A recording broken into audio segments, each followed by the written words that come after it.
I'm in the Laura Conyers Smith Municipal Rose Garden, and today I'd like to show you how to plant a bare root rose in the Kansas City area.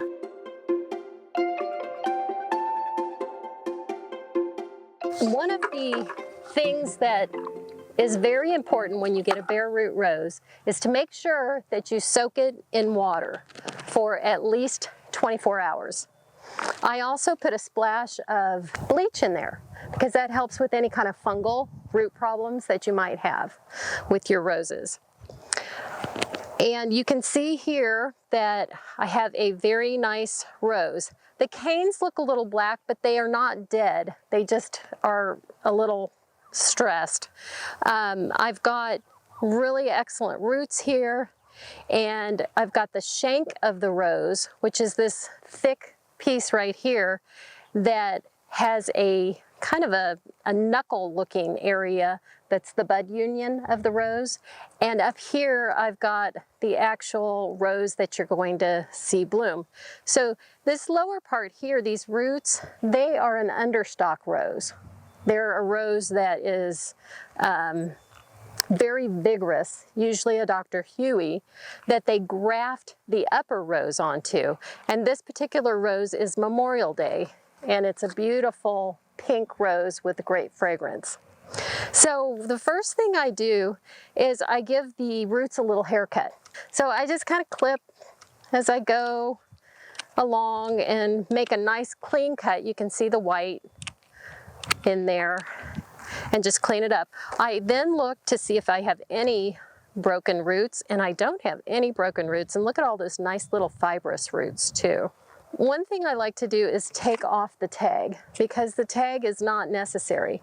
Way back they used to put metal tags on, and those would just kill a branch really quickly.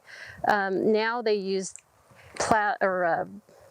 nylon or elastic to put the tags on, so it makes it a little bit easier to, if you accidentally forget to take it off, you're not going to be in big trouble.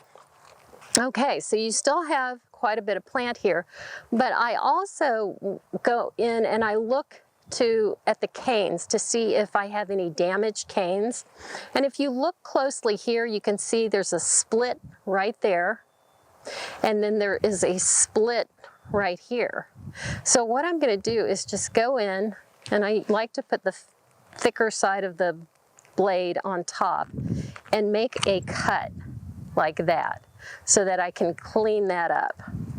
And you want to make sure you get down to the white pith, the healthy part of the cane.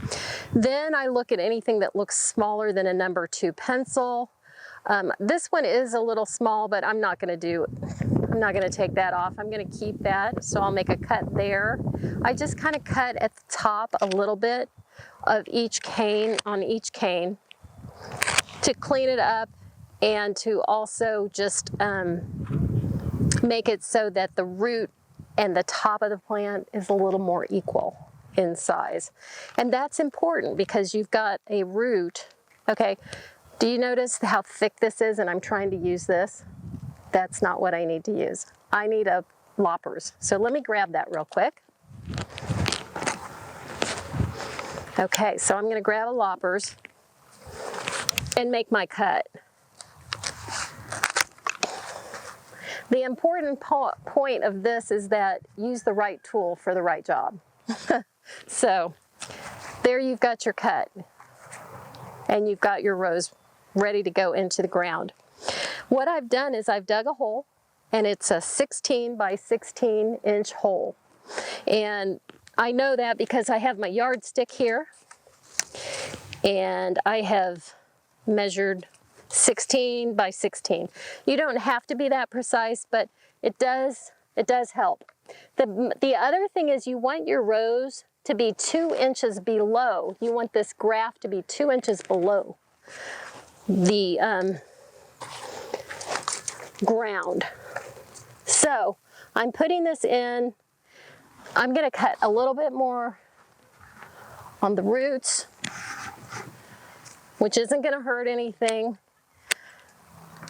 but I don't want to plant this so deep down in the ground. So here we are. The other thing I have to do is make a mound at the bottom of the hole. And I usually take a piece of soil that has maybe a little more clay in it that still has good compost, but it makes a nice mound to place the rose roots on top of the mound. And the reason I do that is I want good soil contact on the rose. The other thing is look at the rose bush. You usually have one side that looks a little bare, like this. You always want to plant to the outside of your rose bed the nicest part of the rose, or the rose canes that are going to be the most showiest. So here we go. I've got it on top of my mound. I've spread out the roots, and then I'm just going to fill in a little bit with soil. And over here in my bucket, I've got a gallon of water that I've put 2 ounces of mushroom stuff into. Mushroom stuff is a mycelium product that actually helps the roots uptake more nutrients as well as grow more fibrous roots. So I am going to put that in at the root zone, because that will really let the plant absorb all those nutrients. And then I'm going to just fill in with more of the soil. And again, I'm making sure that my graft is 2 inches below soil level. And that's important because we get freezes in the area that require you to, protect that bud union. Now, not all roses have bud unions. There are a lot of roses that grow on their own rootstock. So those roses you don't need to worry about. It's just the roses that are grafted. But I do take good care of all of my roses. And I tend to treat them all the same in terms of winter protection. Even if they are on their own root and they're very hardy, I still think it's important to do that extra protection, especially in the Midwest. A lot of times our problems that happen with freezing and thawing happen in the spring, in March and April. And that's why this next step that I'm going to do is critical for you. Well, not the next step. I'm going to water it right now. But that is critical because like this year we've been so dry, and you really need to water your rose extremely well. You can see it's just drinking the water up. And you want to make sure that you get it well hydrated, and then come back in about 3 to 5 days and see how it looks. If we get a lot of rain, obviously you don't need to do this. But if we don't, then you definitely want to have enough water. The critical step is putting compost over the canes. The canes can dry out on windy spring days. And today's pretty windy. Most days in the spring are pretty windy. So I'm going to put some mulch over the entire bush that I just planted.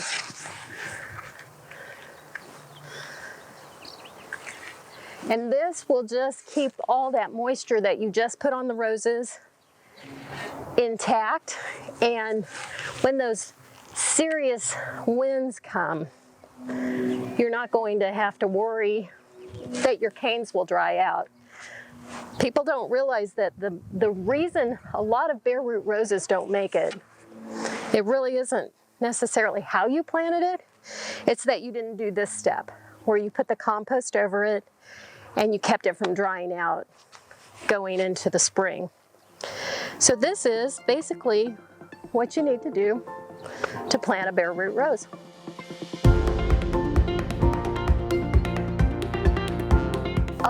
times people are concerned about when to prune their roses. And my suggestion in the Midwest is when the forsythia bloom. We're a couple weeks early because we're doing this in early March, and the forsythia has not bloomed yet. But as you can see on this particular rose, the sap, which I call where it starts to green up, is starting to rise in the canes. So I'm just going to show you on this particular rose what you would prune when you come in to prune your roses when the forsythia start to bloom. So anything that's dead, like this piece right here, is dead.